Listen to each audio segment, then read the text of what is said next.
कि कोई नया इंद्र के आसन पर बैठा हुआ है। अप्सराएं नृत्य कर रही हैं, गंधर्व गान कर रहे हैं, मृदंग का वादन हो रहा है। उन्होंने सोचा कि कौन हो सकता है, ये नया इंद्र कहां से आया है। उन्होंने नेत्र को बंद किया। नारद जी जैसे नेत्र को बंद करते हैं, उसके जन्म की कथा,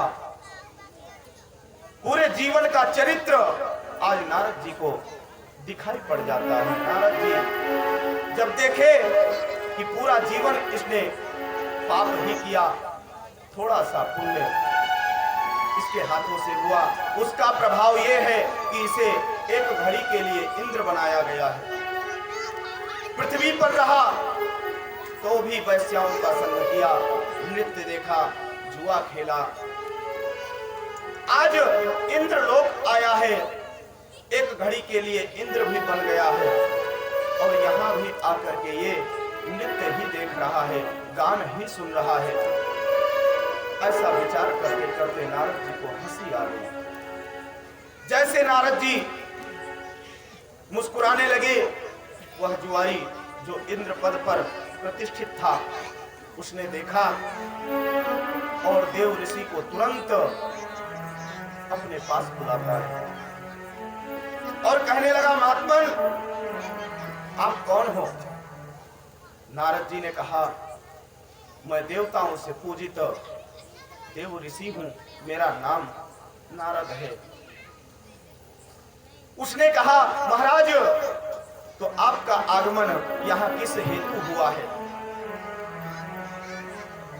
नारद जी ने कहा, मैं देखने आया था, मैं तो सदैव भ्रमण किया करता हूं, कभी मृत्युलोक में, कभी देवलोक में। मार्ग से गुजर रहा था, तब तक इंद्रलोक का याद आ गया, इसलिए मैं यहां आया हूं। नारद जी तुरंत उस जुआरी को समझाने लगते हैं। नारद जी ने कहा, इंद्र पूर्व जन्म में तुम एक जुआरी थे, पूरा जीवन तुमने पाप ही किया। भूल से जो तुमसे पुण्य हुआ, उसका फल, उसका प्रभाव तुम्हें इस समय प्राप्त हुआ है और तुम इंद्रलोक के राजा बनाए गए हो, देवताओं के राजा हो। और यहां आकर के जो कर्म तुम्हारे पृथ्वी पर थे, वही कर्म आज यहां भी कर रहे हो, अच्छा नहीं कर रहे हो। संत पुरुष का जब किसी पापी जन से भेंट होता है ना, तो संत का जो तेज होता है, तप बल होता है, उसका प्रभाव सन्मुख खड़े हुए पापी को भी प्राप्त हो जाता है। आज भगवत कृपा से नाना प्रकार का उपदेश दे रहे हैं नारद जी। इतने में उसको हुआ क्या, सात्विक ज्ञान की प्राप्ति हो जाती है। उसने विचार किया कि जब मैं भूल से माला को भगवान के चरण में जो चढ़ा, उसका प्रभाव मुझे एक घड़ी के लिए इंद्र बनाया गया, और जब मैं इंद्रलोक का राजा बन चुका हूं, इंद्र बन चुका हूं, तो मेरा पूरा अधिकार इस इंद्रलोक पर है। उसने कहा, महात्मन एक घड़ी में अब कितना समय बाकी है? नारद जी ने कहा, आधा समय तो तुमने नृत्य देखने में बिता दिया। वह जुआरी कहता है, नारद मुनि श्रेष्ठ, अगर आप इस इंद्रलोक को दान करवा देते तो अति उत्तम होता। नारद जी ने जब ऐसा सुना, स्तब्ध रह गए और वह जुआरी कहने लगा कि महात्मा, आपसे उच्च कोटि का महात्मा मुझे कोई नहीं मिलेगा, आप ही संकल्प पढ़ दीजिए। नारद जी ने कहा, मुझे दान नहीं चाहिए, अगर तुम्हें दान करना है तो किसी ब्राह्मण, किसी ऋषि को बुला करके दान करिए। आज वह जुआरी कहता है, महात्मा आप संकल्प तो करिए। मैं तुरंत आदेश करता हूं, ऋषिगण अभी यहां आ जाएंगे। और वो जुआरी नारद जी के द्वारा संकल्प करवाता है और पूरे इंद्रलोक को दान दे देता है। एक से एक ऋषि वहां पहुंच जाते हैं। किसी को ऐरावत हाथी दान कर दिया, तो किसी को सिंहासन ही दान कर दिया, किसी को पूरा इंद्रलोक ही दान कर देता है। इतने में उसका जो एक घड़ी का समय था वो व्यतीत हो जाता है। समय व्यतीत होते ही जो प्रतिष्ठित इंद्र थे, जब इंद्रलोक आते हैं अपने आसन को ग्रहण करने के लिए, तो देखते क्या हैं कि यहाँ हमारे आसन पर तो ऋषि मुनि ब्राह्मण सब बैठे हुए हैं। ऋषि मुनियों ने कहा, इंद्र अब तुम्हारे लिए यहाँ पर कोई जगह नहीं है, तुम्हारा इंद्रलोक मुझे दान में मिला है, सिंहासन मुझे दान में मिला है, ऐरावत हाथी मुझे दान में मिला है, यहाँ अब तुम्हारा कोई अधिकार नहीं है। इंद्र तुरंत व्याकुल हो उठते हैं, पहुंच जाते हैं ब्रह्मा जी के पास। कहने लगे, प्रभु किस मूर्ख को आपने इंद्र बना दिया था? अरे वो पृथ्वी पर रहा तो भी जुआ खेलता रहा, इंद्रलोक में पहुंचा तो मेरे पूरे लोक को ही दान कर दिया। आज समस्त देवतागण मुस्कुराने लगते हैं, हंसी आ जाती है। आज ब्रह्मा जी भी उसका निर्णय नहीं कर पाते हैं। आज इंद्र देव परेशान होकर के भगवान विष्णु के पास पहुंचते हैं।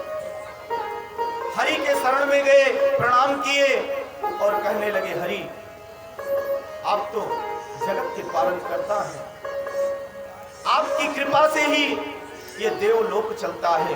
यहाँ तक कि मैं देवताओं का जो राजा बना हूँ, ये आपकी कृपा से ही बना हूँ। आपकी अगर कृपा नहीं होती तो मैं इंद्र नहीं बन पाता।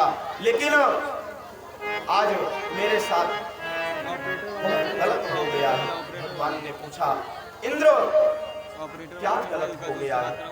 इंद्र ने कहा कि एक जुआरी था, उसने भूल से पुण्य किया था और उस पुण्य का फल एक घड़ी के लिए उसे इंद्र बनाया गया। इंद्र के आसन पर बैठते ही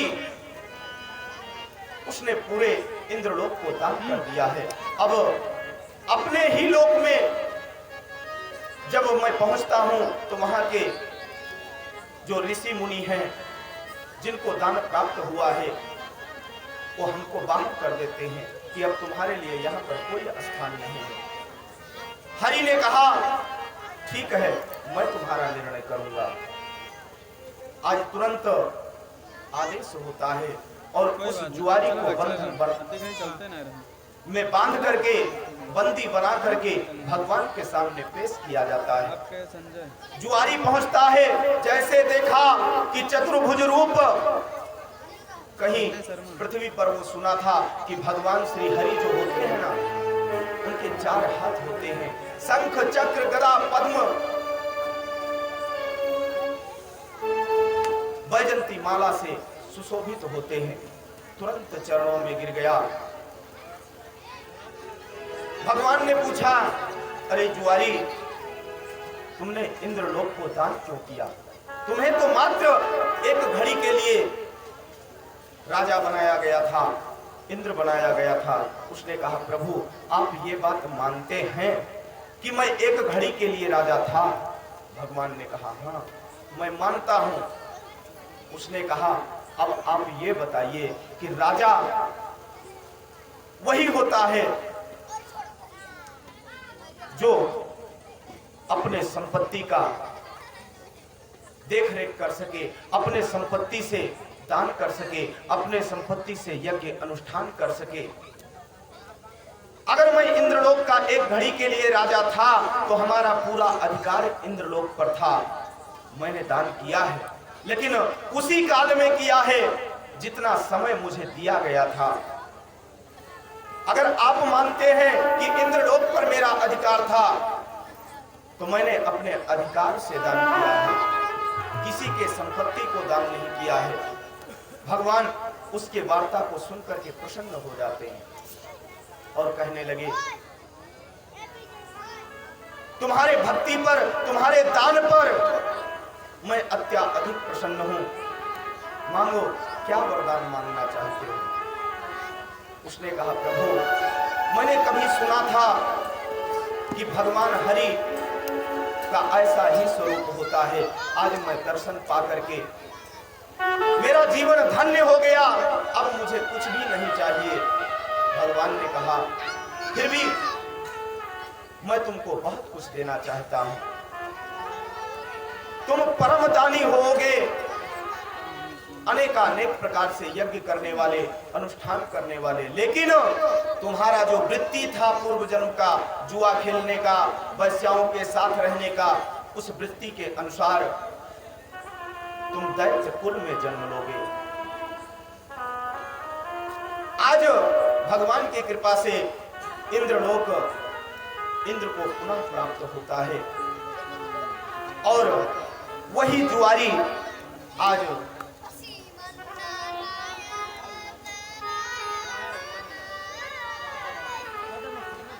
बलि के रूप में उसका जन्म होता है। राजा बलि बचपन से ही धर्म अनुष्ठान करने वाले, दैत्य कुल में जन्म तो हुआ, दैत्य कुल के राजा माने जाते थे। आज राजा बलि अनेकानेक प्रकार से यज्ञ किया करते थे। उन्होंने जब अनेकों यज्ञ करने का विचार किया और यज्ञ किया भी, होता क्या है बंधुओं, एक दिन उसने एक महायज्ञ का आयोजन किया और वो यज्ञ पूर्ण हो जाता तो राजा बलि इंद्र के पद को पुनः प्राप्त कर सकता था। उसके यज्ञ अनुष्ठान को देख करके देवता आदि भी ईर्ष्या करने लगे। इंद्र ने सोचा कि अगर इसका यज्ञ पूर्ण हो गया तो हमारा तो इंद्रासन चला जाएगा और दैत्य का राज्य स्थापित हो जाएगा इंद्रलोक में। आज इंद्र और समस्त देवतागण भगवान श्री हरि के शरण को ग्रहण करते हैं और पहुंच जाते हैं हरि के पास, प्रार्थना करने लगे, प्रभु राजा बलि बहुत ही प्रतापवान, दानवान, आज उसका अंतिम यज्ञ प्रारंभ होने वाला है। अगर उसने सुचारू रूप से यज्ञ को कर लिया तो निश्चित रूप से वो इंद्र के हमारे सिंहासन को प्राप्त कर लेगा। हम सबका क्या होगा? भगवान ने कहा, इंद्रादिक देवगण चिंता मत करो, मैं कुछ ना कुछ उपाय अवश्य करूंगा। आज वह बलि इतना प्रतापवान कि देवता आदि भी घृणा कर रहे हैं। बले पदत्रयम् भूमि कस्माद्धरि रयाचित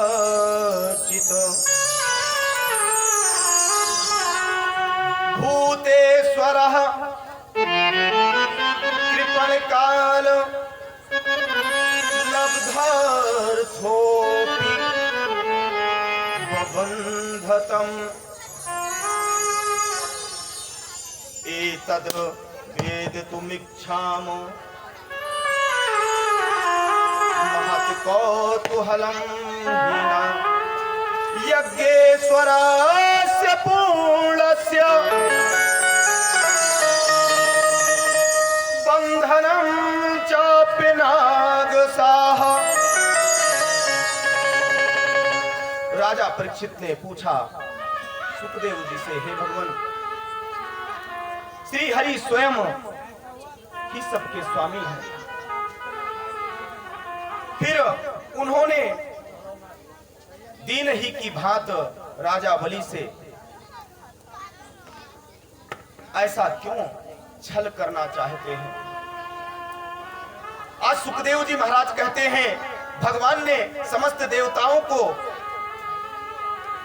आश्वासन दे करके पुनः अपने क्षीर सागर से वापस कर दिया।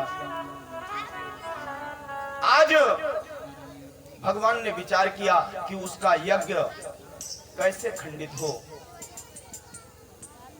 विचार करके आज देवता आदि स्तुति करते हैं। होता क्या है बंधुओं, महर्षि कश्यप के यहाँ भगवान का जन्म होता है। भगवान आज स्वयं महर्षि कश्यप के यहाँ प्रकट होते हैं और नाप से मात्र 52 अंगुल के भगवान, प्रेम से बोलिए बामन भगवान की, निकल पड़ते हैं राजा बलि को छलने के लिए। वहां राजा बलि प्रेम पूर्वक यज्ञ को प्रारंभ कर चुका था। यज्ञाचार्य शुक्राचार्य जी महाराज भगवान प्रागट्य लेते ही ब्रह्मादिक देवगण, किसी ने छत्र दिया भगवान को, किसी ने खड़ाऊ प्रदान किया, किसी ने कमंडल दिया, किसी ने यज्ञोपवीत धारण कराया, किसी ने माला अर्पण किया प्रभु को।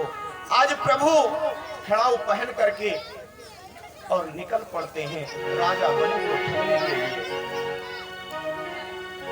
दरबार में पहुंच गए।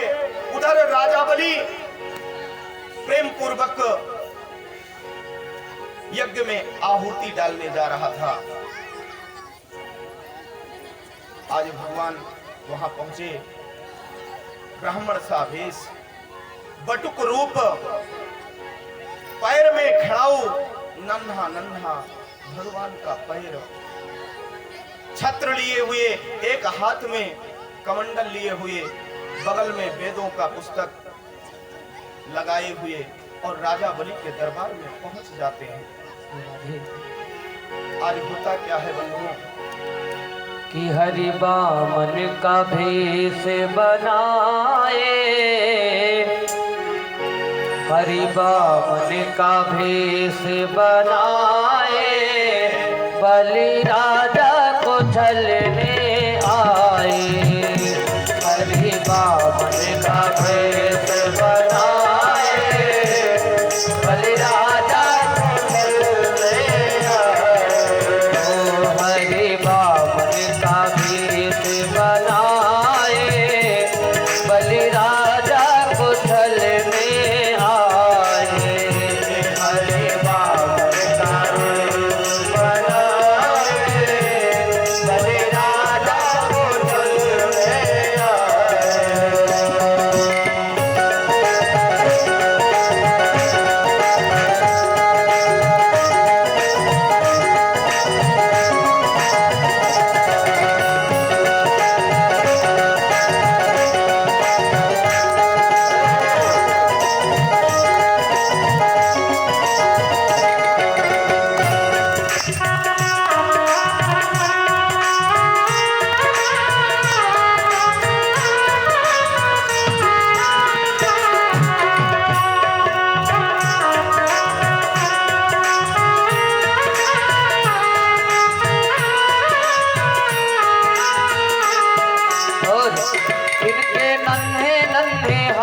इनके नन्हे नन्हे पाँव, इनके नन्हे नन्हे हाथ, इनके नन्हे नन्हे पाँव, इनके नन्हे नन्हे हाथ इनके नन्हे नन्हे पाँव इनके नन्हे नन्हे हाथ, इनके नन्हे नन्हे पाँव।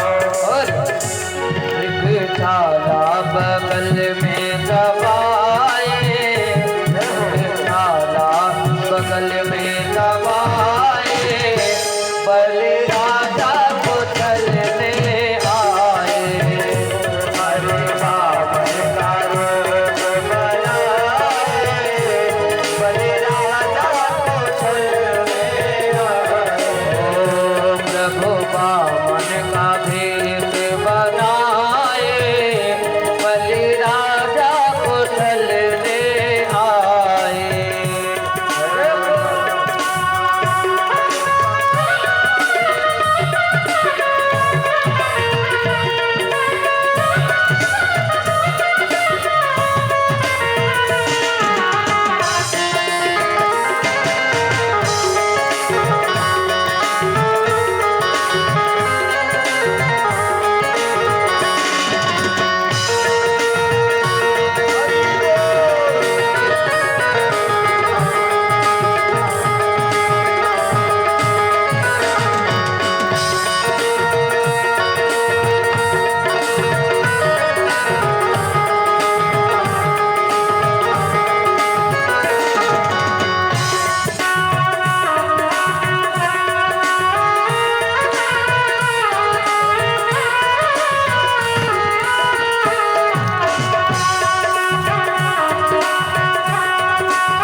भगवान का महाराज बलि के यहाँ पहुंच जाते हैं।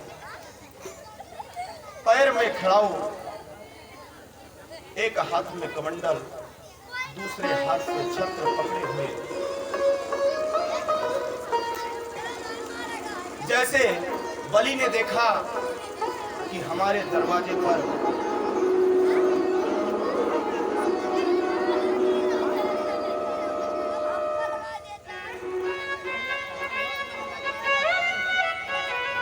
एक बटुक रूप ब्राह्मण का आगमन हुआ है। बलि ने जब वामन भगवान को देखा, वो सुंदरता देख करके आज बलि मोहित हो गए। बलि ने विचार किया कि ऐसे यज्ञ के समय पर बटुक ब्राह्मण का आगमन हुआ है, तो कुछ ना कुछ इनको दान करना चाहिए। भगवान के उस दिव्य रूप को देख करके आज बलि का नेत्र धन्य हो रहा था। बलि ने कहा, ब्राह्मण देवता, आप इस यज्ञ में पधारे हैं, आपकी मुझे कृपा प्राप्त हुई है, आपने मेरे ऊपर दया किया है। आप जब यहाँ आए ही हैं तो मैं कुछ दान करना चाहता हूँ। आज भगवान बलि से कहते हैं, राजन मुझे कुछ भी नहीं चाहिए। राजन ने कहा, नहीं, मेरे दरवाजे से आज तक कोई भी ब्राह्मण, कोई भी साधु, कोई भी गरीब खाली हाथ वापस नहीं गया है, इसलिए आपको कुछ ना कुछ तो मुझसे लेना ही होगा। भगवान ने बार बार मना किया बलि को, मुझे कुछ भी नहीं चाहिए। बलि ने कहा, ब्राह्मण देवता, अगर आप हमसे कुछ दान नहीं लोगे तो हमारे लिए अच्छा नहीं होगा। भगवान तो चाहते ही थे कि राजा बलि जिद करें और जिद पे ही मैं इनका सर्वस्व दान में संकल्प करवा दूं। आज होता क्या है भक्तों, भगवान ने बार बार मना किया, लेकिन महाराज बलि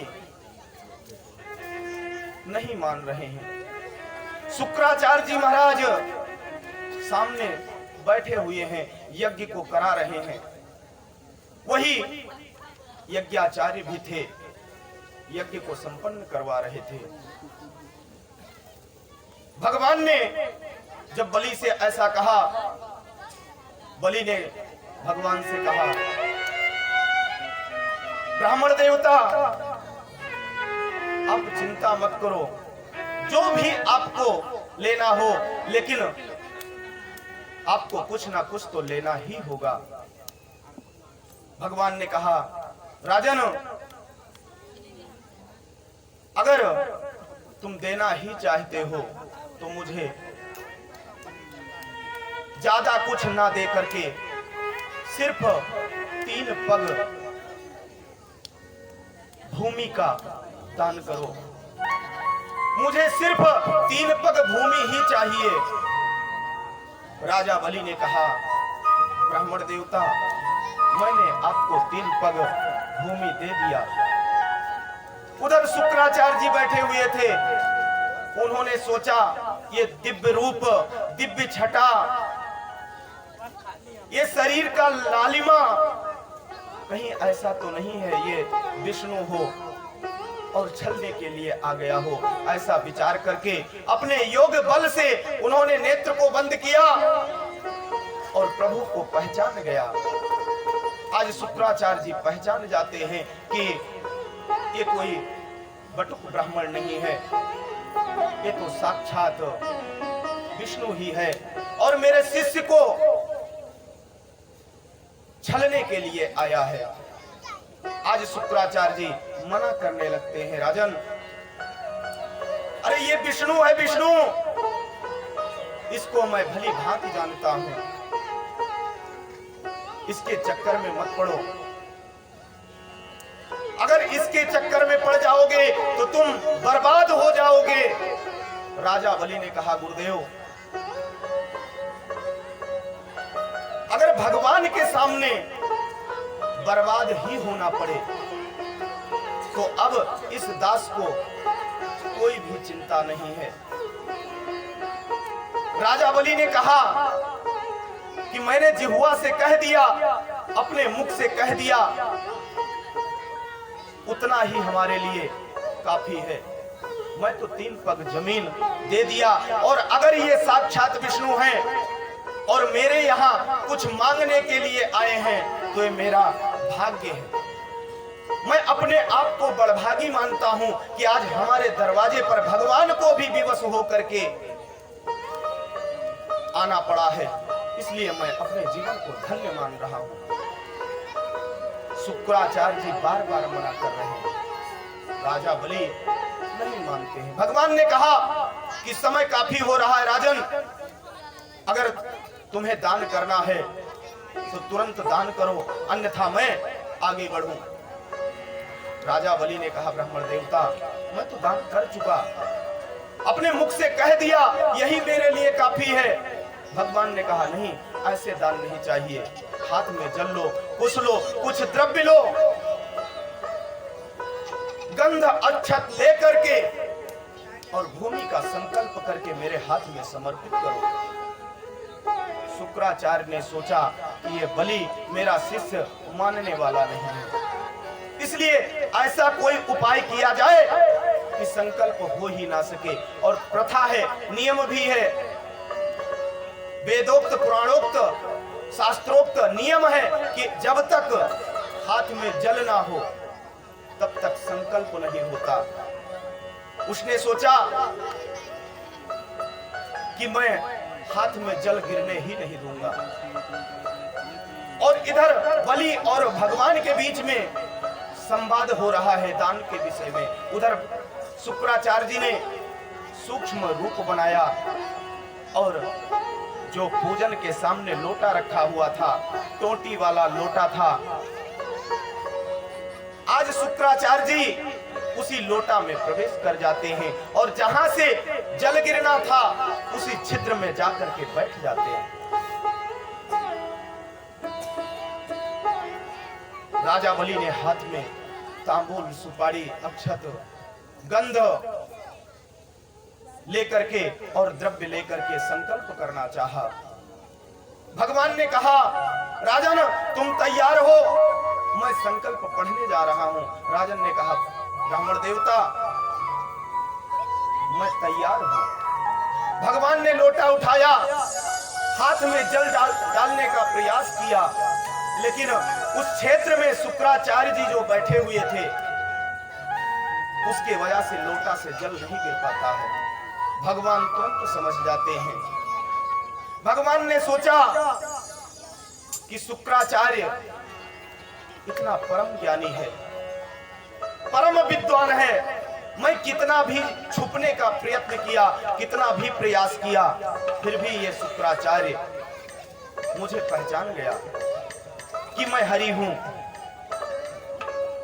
फिर भी इसका वृत्ति ऐसा है कि हरि को जान करके भी संकल्प नहीं होने दे रहा है। भगवान ने सोचा कि शुक्राचार्य को जब इतना ज्ञान है कि वो मुझे पहचान सकते हैं, यानी कि उनकी दृष्टि बहुत सही है, और दूसरे दृष्टि से वो मुझसे द्वेष कर रहे हैं, बैर कर रहे हैं। भगवान ने विचार किया और विचार करके एक पुष्प को उठाया। जब जल हाथ में नहीं गिर रहा था, राजा बलि के हस्त में जल नहीं गिर रहा था उस पात्र से, भगवान ने पुष्प को उठाया और जहां से जल गिरने का जगह था उसी छिद्र में पुष्प को डाल करके 2-3 बार हिला दिया। शुक्राचार्य जी आंख से टकटकी लगाकर देख रहे थे कि बाहर विष्णु क्या करवा रहा है। आज भगवान ने जैसे कुश को छिद्र में डाल के 2-3 बार घुमाया, शुक्राचार्य जी का एक आंख नमो नारायण हो गया, हेडलाइट एक गायब हो गई। छटपटाता हुआ शुक्राचार्य लोटा से बाहर निकलता है, पात्र से बाहर आता है और एक आंख शुक्राचार्य जी की टूट जाती है। पात्र से जल गिरा हाथ में, भगवान ने संकल्प करवाया, जज्जाग्रतो दूरम उदयति दैवं तत्सुप्तस्य तथैवैति दूरंग मंजोति खांजोति रेकंतन में मनः शिव संकल्पमस्तु। संकल्प हुआ, भगवान ने कहा राजन अब मुझे वो 3 पग जमीन जो आपने दान किया है वो मैं नापना चाहता हूं। राजा बलि ने कहा भगवान ब्राह्मण देवता, आपका जहां इच्छा हो, जहां आपको उचित लगे, जाकर के 3 पग भूमि का मापन कर लीजिए, मैं उस भूमि को अभी तुरंत छोड़ दूंगा। भगवान ने आज 1 पग में पूरे भूमंडल को नाप लिया। उधर शुक्राचार्य कहने लगा राजन, इसीलिए मैं समझा रहा था ये छलिया है, ये बटुक रूप लेकर आया था, अब इसका रूप देखो, ये तो विराट रूप में हो गया है और पूरे भूमंडल को नाप लिया है। दूसरे पग में पाताल लोक को भगवान नाप जाते हैं। तीसरे पग में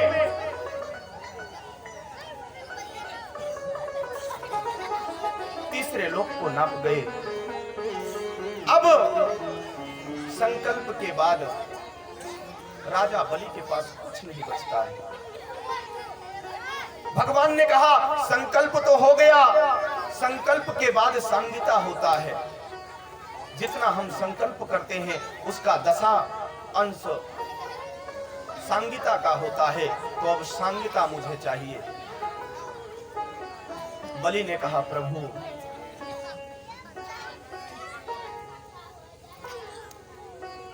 अब तो मेरे पास कुछ भी नहीं बचा है, मैं सांगिता में क्या दूं आपको। लेकिन एक बात मैं आपसे जानना चाहता हूं कि आप ये बताइए कि दान बड़ा होता है कि दान करने वाला बड़ा होता है। भगवान ने कहा बलि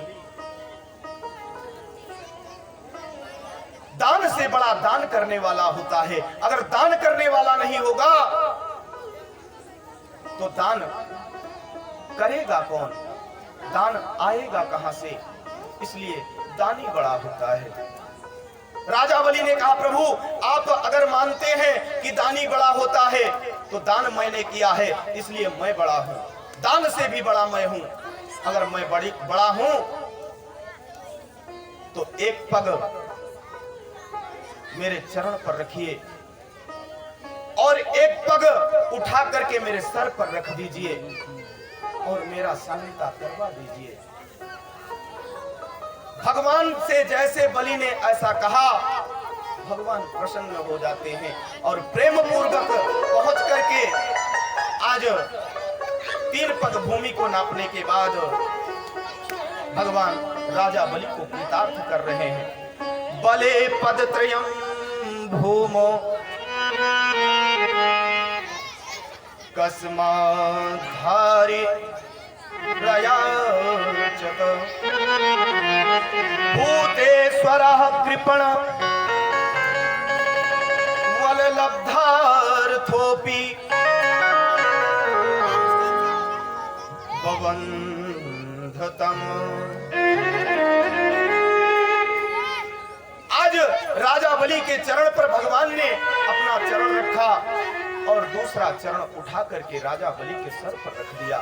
आज राजा बलि का जो धन था, जो संपत्ति था, वो तो भगवान के चरण के माप से पवित्र हो ही चुका था, लेकिन आज राजा बलि का शरीर भी पवित्र हो रहा है। शरीर के साथ राजा बलि का मन,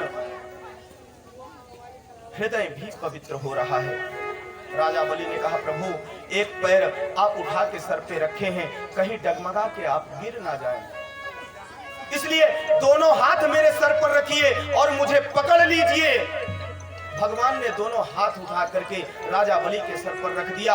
आज राजा बलि धन्य हो गया। भगवान ने जब ऐसा किया, तब तक राजा बलि की पत्नी वहां पहुंच जाती है। उसने कहा, प्रभु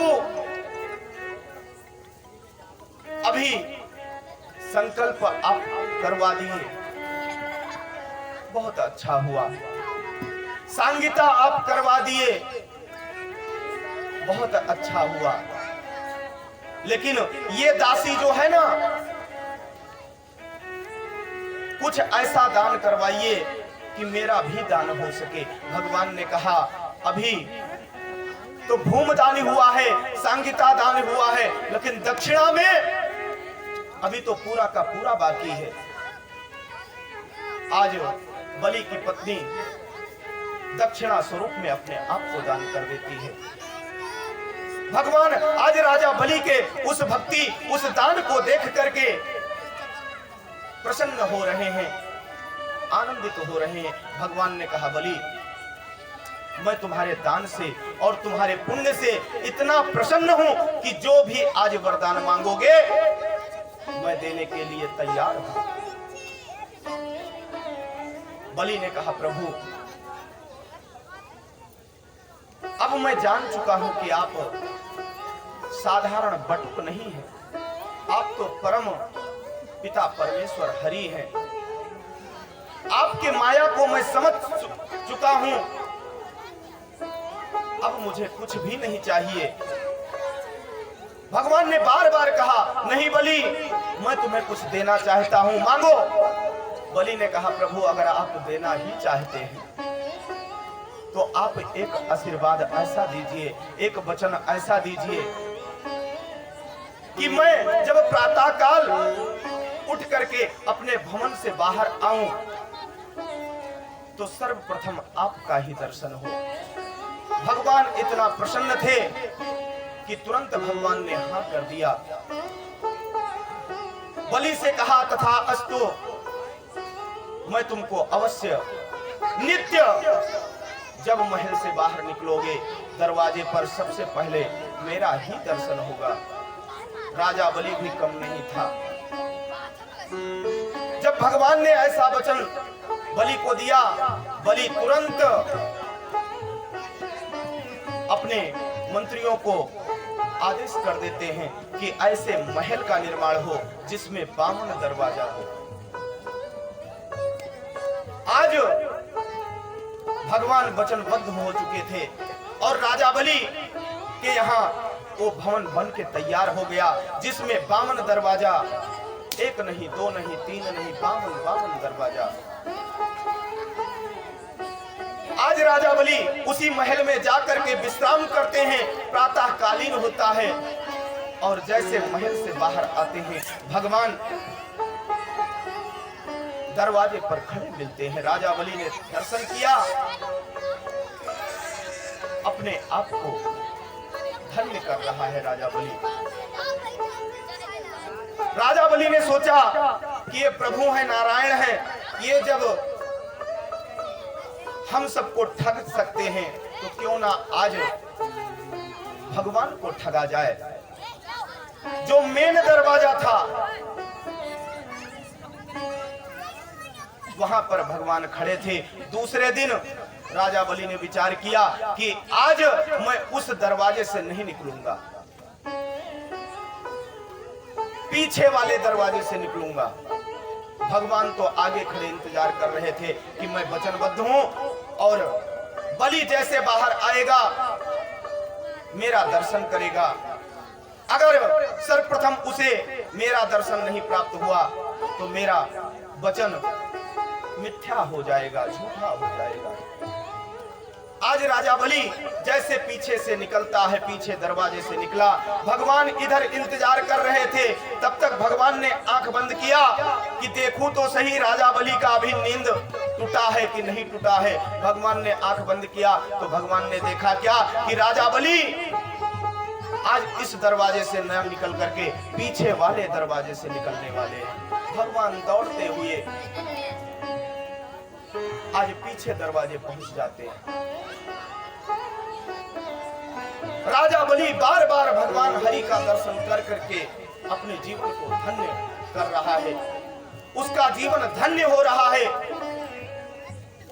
आज राजा बलि कभी पूरब के दरवाजे से तो कभी पश्चिम के दरवाजे से, कभी उत्तर के दरवाजे से, कभी दक्षिण के दरवाजे से भगवान दौड़ दौड़ के थक गए। भगवान ने भी विचार किया कि कुछ भी है लेकिन है तो मेरा भक्त ही, और जब भगवान छलिया हो सकता है तो भक्त क्यों नहीं होगा? भक्त तो अवश्य छलिया होगा। ये भक्त मुझको छल रहा है तो अब ये दौड़ दौड़ के मैं थक जाता हूँ। यहाँ लक्ष्मी बैठी नहीं है जो मेरा पग दबाएंगी। भगवान ने विचार किया और एक समान बामन रूप को बनाया। प्रेम से बोलिए बामन भगवान की। आज भगवान बट रूप को त्यागते हैं और बामन रूप में हो जाते हैं। प्रत्येक दरवाजे पर भगवान खड़े रहते हैं कि कब मेरा दास राजा बलि बाहर आवे और मेरा दर्शन करे। निरंतर राजा बलि कभी पूरब से कभी पश्चिम से दिशा बदलता रहता था। भगवान ने जब बामन रूप ले लिया तो राजा बलि बार बार हर एक दरवाजा से निकल करके भगवान का दर्शन कर रहा है और अपने जीवन को सार्थक कर रहा है। काफी समय बीत गया राजा बलि के यहाँ भगवान बामन रूप लेकर के, और महल के प्रत्येक दरवाजे पर खड़े रहते थे। इतने में लक्ष्मी जी को चिंता होने लगी। लक्ष्मी जी ने विचार किया कि प्रभु वर्षों बीत चुके हैं, गए थे बलि के यहाँ और अभी नहीं आए हैं, तो पता लगाया जाए आखिर भगवान कर क्या रहे हैं। इतने में नारद जी बीणा बजाते हुए क्षीर सागर पहुंच जाते हैं। श्रीमन नारायण नारायण नारायण, श्रीमन नारायण नारायण नारायण,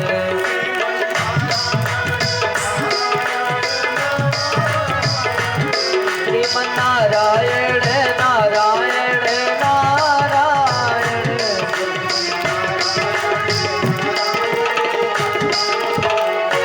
श्रीमन नारायण नारायण नारायण,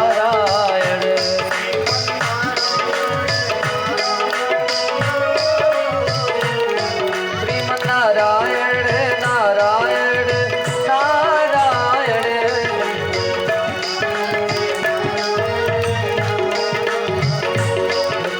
नारायण नारायण नारायण,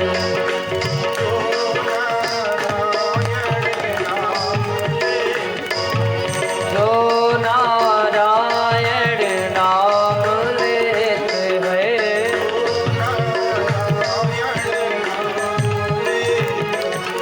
जो नारायण नाम लेते हैं, पाप दोष सब छाया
जी को चिंता हुआ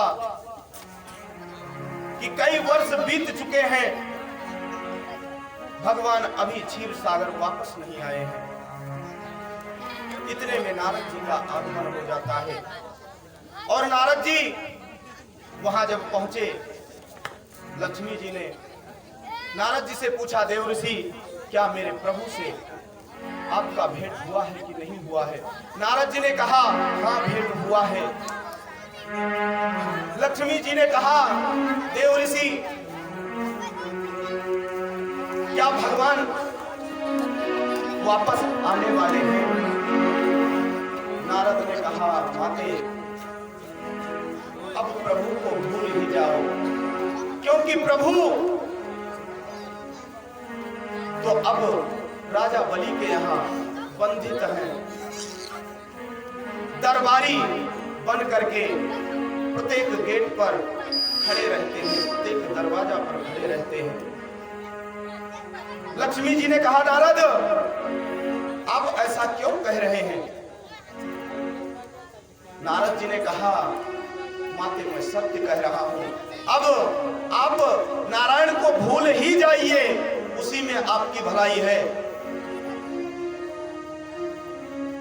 लक्ष्मी जी ने कहा, नारद ऐसा मत कहो, अगर भगवान को वापस लाने का कोई उपाय हो तो उसे बताओ। देव ऋषि ने कहा, मां एक ही उपाय है कि आप स्वयं राजा बलि के यहाँ जाइए और जाकर के अन्वय विनय करिए, माया को पलटिए, लक्ष्मी रूप का त्याग करिए और एक ब्राह्मणी का रूप धारण करिए। राजा बलि परम दयालु है, उसे तुरंत दया आ जाता है। आज माता लक्ष्मी ने तुरंत क्षीर सागर को छोड़ करके राजा बलि के यहाँ मां लक्ष्मी एक ब्राह्मणी का रूप लेकर के पहुंच जाती है। माता जी का पहुंचना हुआ, दरबार सब बाहर खड़े थे। इधर ब्राह्मणी का रूप लिए हुए लक्ष्मी जी दरवाजे पर पहुंची और रुदन करने लगी, रोने लगी, जोर जोर से रोना प्रारंभ कर दिया। इतने में जो सैनिक गण थे पहुंच जाते हैं वहां पर और पूछते हैं। माता जी ने कुछ भी जवाब नहीं दिया। सैनिक भी सब परेशान हो गए, जाकर के महाराज से कहे, राजा बलि से कहे, महाराज एक ब्राह्मणी दरवाजे पर आई है और संध्या होने वाला है, सुबह ही आई थी, पूरा दिन बीत गया है, वो रुदन ही करती है, अगर उससे कुछ पूछा जाता है तो उसका कुछ जवाब भी नहीं देती। राजा बलि ने कहा,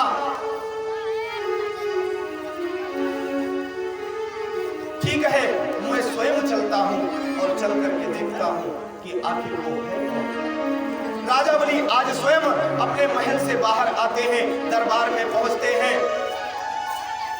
दरवाजे पर जब पहुंचे तो देखा क्या, एक ब्राह्मणी बैठी हुई है, रुदन कर रही है।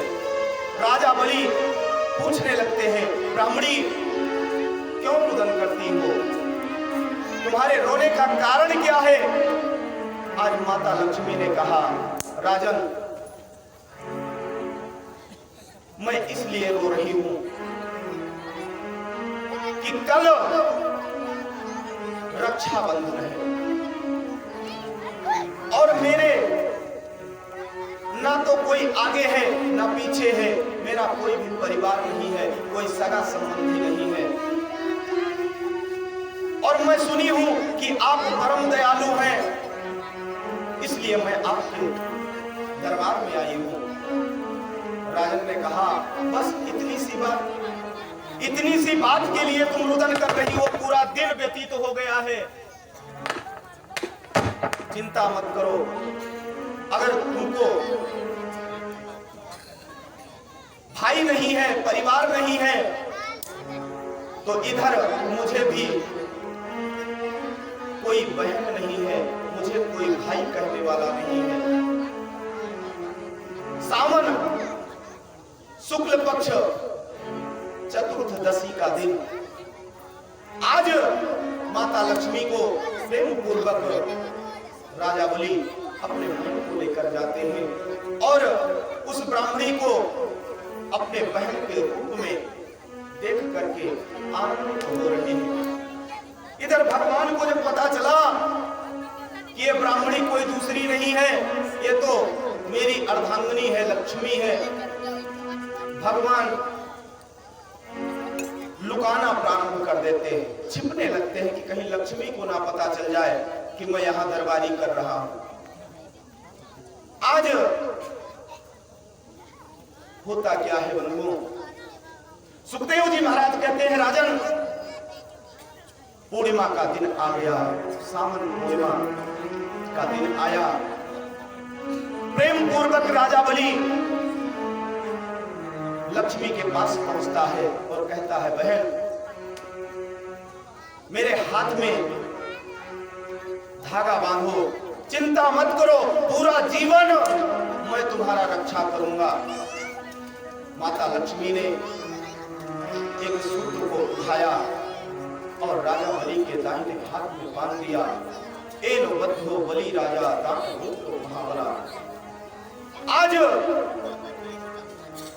राजा बलि ने कहा बहना मांगो, क्या मांगना चाहती हो?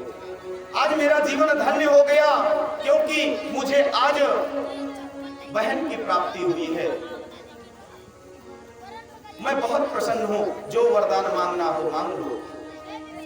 माता लक्ष्मी ने कहा भाई समय आने पर मांग लूंगी।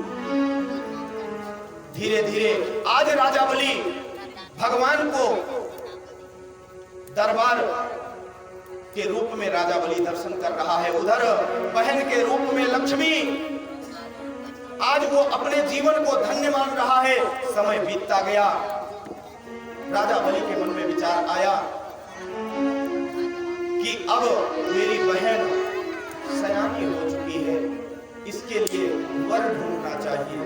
राजा बलि पहुंचता है लक्ष्मी के पास और कहने लगा बहना अगर आपका आदेश हो तो आप विवाह योग्य हो चुकी हैं, आपके लिए मैं वर ढूंढना प्रारंभ करूं। लक्ष्मी ने कहा भैया चिंता मत करो, अभी कुछ दिन मुझे विवाह नहीं करना है। ये बात भगवान को पता चला, दरबार में खड़े थे सोटा लेकर के। भगवान ने सुना कि राजा बलि अब मेरे लक्ष्मी मेरे पत्नी के लिए वर ढूंढने वाला है। भगवान को चिंता हो गया कि कहीं ऐसा ना हो दूसरे के साथ भी विवाह हो जाए और मैं यही सोटा पकड़ के खड़ा ही रह जाऊं। भगवान दाम ढूंढना प्रारंभ कर देते हैं कब लक्ष्मी से भेंट हो और मैं उनसे सलाह मशवरा करूं कि कहीं तैयार ना हो जाना दूसरे के साथ विवाह करने के लिए। आज काफी समय बीता, फिर राजा बलि प्रस्ताव रखता है। लक्ष्मी जी ने कहा भैया आप भी मुझसे अत्याधिक स्नेह करते हो और आपसे मैं भी स्नेह करती हूं। मैं अपने भाई से दूर नहीं रह सकती और आप अपने बहन से दूर नहीं रह सकते, तो आप वर ढूंढना चाहते हैं तो ढूंढिए, लेकिन मुझे वर चाहिए कैसा ये भी तो जान लीजिए। राजा बलि ने कहा बहना आदेश करो कैसा वर चाहिए, जैसा तुम्हें वर चाहिए मैं लेकर आऊंगा, ढूंढूंगा। माता लक्ष्मी ने तुरंत भगवान की तरफ इशारा किया कि मुझे सेम इन्हीं के समतुल्य वर चाहिए। राजा बलि ढूंढना प्रारंभ कर देता है, लेकिन पूरे भूमंडल पर यहां तक कि स्वर्ग लोक में भी भगवान के जैसा कोई वर नहीं मिला। राजा बलि चिंतित हो जाता है कि मैंने बहन को वचन दे दिया है और अगर भगवान के समान वर नहीं मिला तो मेरा वचन टूट जाएगा। राजा बलि चिंतित होकर के घर पहुंचता है। उधर जब लक्ष्मी जी ने देखा कि मेरा भाई चिंतित है, सामने पहुंच जाती है और पूछने लगती है, भ्राता श्री आपका मुख मलिन क्यों है, चिंतित क्यों हो, किस बात की चिंता है? राजा बलि ने कहा, बहना आपके लिए मैंने पृथ्वी लोक स्वर्ग लोक सब में जैसा तुमने वर कहा था मैं ढूंढने का प्रयास किया और ढूंढा भी, लेकिन वैसा वर मुझे कहीं नहीं दिखा। आज लक्ष्मी जी बोल बैठती हैं, भ्राता श्री अगर ये जो वर है बाहर आप क्यों ढूंढते हैं? मैं सुनी हूं कि जो आपके दरवाजे पर दरबान बन करके खड़ा है, क्यों ना उसी के संग में मेरा विवाह संपन्न हो जाए। राजा बलि तुरंत आनंदित हो जाता है, गदगद हो जाता है जब बहना के मुख से सुना कि अब बाहर मत ढूंढिए वर को, वर तो आपके घर में ही है। आज राजा बलि आनंद पूर्वक अपने नगर को सजाता है, आदेश दिया, तुरंत विवाह की तैयारी होना प्रारंभ हो जाता है। दुल्हन की भांति उस नगर को सजाया गया। आज भगवान वामन और लक्ष्मी जी का विवाह का समय आ गया। विद्वज्जन पहुंचे, वेदोक्त मंत्रों द्वारा भगवान का विवाह संपन्न करवाते हैं। प्रेम से बोलिए लक्ष्मी नारायण भगवान की। विवाह संपन्न हुआ। काफी समय तक राजा बलि के यहाँ भगवान वामन माता लक्ष्मी का वास होता है। अंतो गत्वा भगवान ने अपने लीला को समाप्त करना चाहा और राजा बलि के सामने अपने दिव्य रूप को लेकर के प्रकट हो जाते हैं। आज जो बहन के रूप में थी वो लक्ष्मी के रूप में प्रकट हो जाती है और उधर जो वामन रूप में थे साक्षात विष्णु के रूप में प्रकट हो जाते हैं। प्रेम से बोलिए लक्ष्मी नारायण भगवान की। आज राजा बलि ने जब देखा तो उसका जीवन धन्य हो गया। देवता आज भी पुष्पों की वृष्टि करने लगे, शंख नगाड़ा का ध्वनि होने लगा, जय शब्दः नमः शब्द का उच्चारण होने लगा। सप्तऋषिगण वेद मंत्रों का उच्चारण करने लगे। भगवान ने कहा, राजन अब मेरा ये काल समाप्त हुआ, अब मुझे अपने परम धाम को जाना है। राजा बलि के नेत्रों में अश्रु आ गया। राजा बलि रुदन करने लगा, करुणा से भर गया, व्याकुल हो गया। राजा बलि जान चुका था कि हमारे घर पे माता लक्ष्मी और भगवान विष्णु स्वयं आकर के इतने दिन वास किए और अब वो जाने की बात कर रहे हैं। राजा बलि ने कहा, प्रभु मैं तो आपके बगल में ही नहीं पाऊंगा, आपसे दूर मैं एक क्षण नहीं रह सकता। भगवान ने अनेकों प्रकार से आशीर्वाद दिया, आश्वासन दिया और कहा, बलि अब क्यों चिंता करते हो? अरे जब हमारा तुम्हारा कोई संबंध नहीं था तब मैं तुमको दर्शन दिया, अब तो सार और बहनों का रिश्ता हो गया है। जब इच्छा होगा मेरे धाम को आ जाना अपने बहन का हाल खबर लेने, मुझसे मिलने के लिए। जब भगवान ने ऐसा कहा राजा बलि आनंदित हो जाता है। क्यों? क्योंकि भगवान से जो संबंध जुड़ चुका था। अंतो गत्वा नाना प्रकार से राजा बलि भगवान को प्रणाम करते हैं, षोडशोपचार पूजन करते हैं, तत्पश्चात भगवान का विदाई करते हैं। भगवान आज लक्ष्मी जी के साथ में अपने परम धाम को पधारते हैं। इधर राजा बलि काफी समय तक पृथ्वी पर राज किया, अंत में भगवान के परम धाम को जाता है। प्रेम से बोलिए श्री लक्ष्मी नारायण भगवान की।